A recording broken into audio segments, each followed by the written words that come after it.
ഞങ്ങൾക്ക് ചേച്ചി ഞങ്ങളുടെ അമ്മയെ പോലെ, എനിക്കും ശേഖരനും.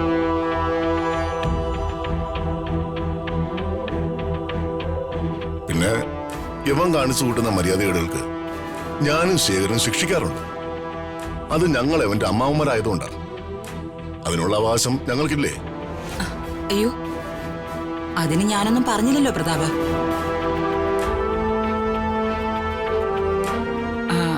ഇവനിട്ട് ഓരോന്ന് ഇടയ്ക്കിടയ്ക്ക് കൊടുക്കണം, എന്നാലും ഇവൻ നന്നാവൂ.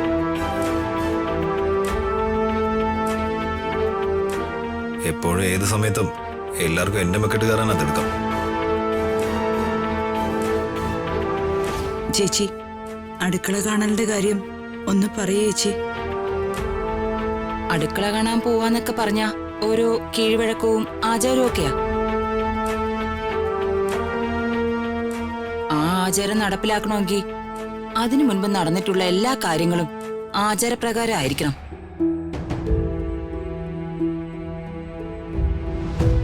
ഈ കല്യാണം നടന്നത് അങ്ങനെയല്ലല്ലോ, ആണോ?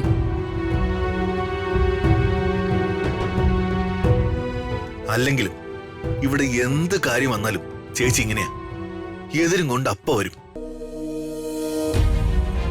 ഞാൻ ഇവിടെ വന്നിട്ട് കുറേ ദിവസങ്ങളായി. ഇതുവരെ കണ്ടുവന്നൊരു രീതി വെച്ച് ശേഖരൻ പറഞ്ഞത് 100% ശരിയാ.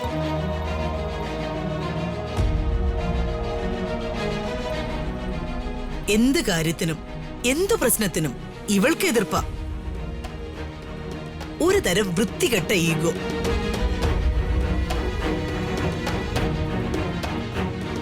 അങ്ങനെയല്ലമ്മേ ഞാൻ പറഞ്ഞത്. നിക്ക്, ഞാൻ പറയട്ടെ. ഒരാള് സംസാരിച്ചോണ്ടിരിക്കുമ്പോ അതിനിടെ കയറി തർക്കിക്കരുത്. എനിക്ക് പറയാനുള്ളത് ഞാൻ പറയട്ടെ.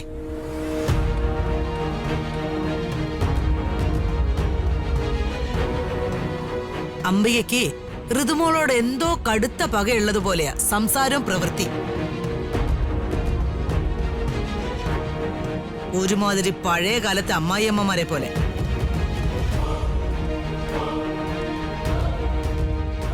മനസ്സിന് കുഷ്ഠരോഗം ബാധിച്ചവരുടെ നാവീന്ന് വരുന്ന വാക്കുകൾ. ഋതുമോളോട് പകവരാനുള്ള കാര്യങ്ങളൊക്കെ എനിക്ക് നന്നായിട്ട് അറിയാം. അതൊക്കെ കഴിഞ്ഞില്ലേ, ഇനി അതങ്ങ് വിട്ടേക്കേ. ആ വക ഉടുക്കും കൊട്ടും പാട്ടും ഒന്നും ഇനി ഇവിടെ വേണ്ട. അതൊന്നും ഇനി ഇവിടെ ഏൽക്കില്ല.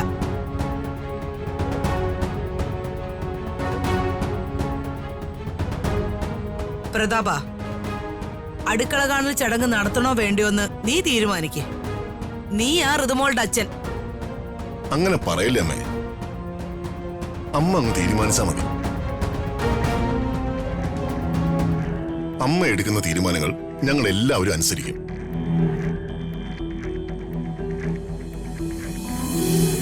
അതെ അമ്മേ.